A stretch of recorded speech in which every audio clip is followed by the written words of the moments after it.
Hello everyone, and welcome to the channel dedicated to all pocket watch lovers.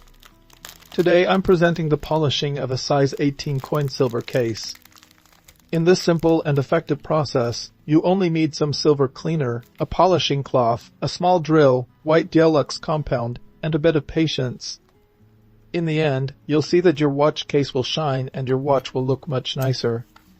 Let's get started. A coin silver case is a pocket watch case made from a silver alloy used mainly in the United States during the 19th century. Unlike sterling silver, which contains 92.5% pure silver, coin silver has about 90% silver, with the remainder made up of other metals to add strength. The name comes from the fact that this alloy was originally produced by melting down silver coins of the time. These cases are robust, age with a characteristic tone, and are highly valued by collectors due to their strong historical connection with American watchmaking.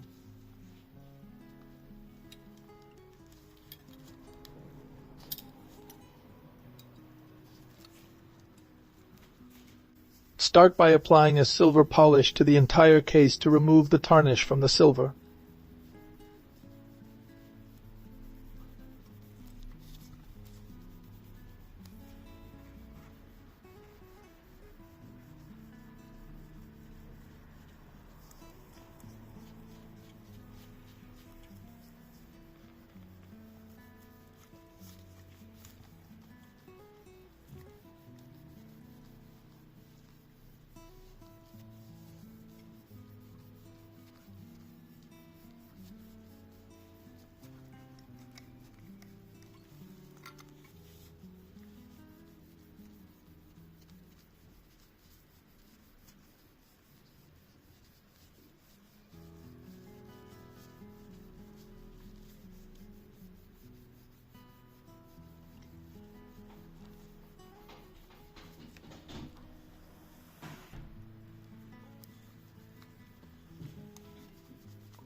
Now, using a polishing cloth, remove the remaining tarnish and clean the case as thoroughly as possible.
Now, using a drill and a bit of white Gelux compound designed for polishing silver, finish the polishing process to make the case shine and remove any marks that you couldn't eliminate manually.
Thank you for watching until the end. I hope you enjoyed the video and found it useful. Subscribe to the channel so you don't miss the upcoming videos.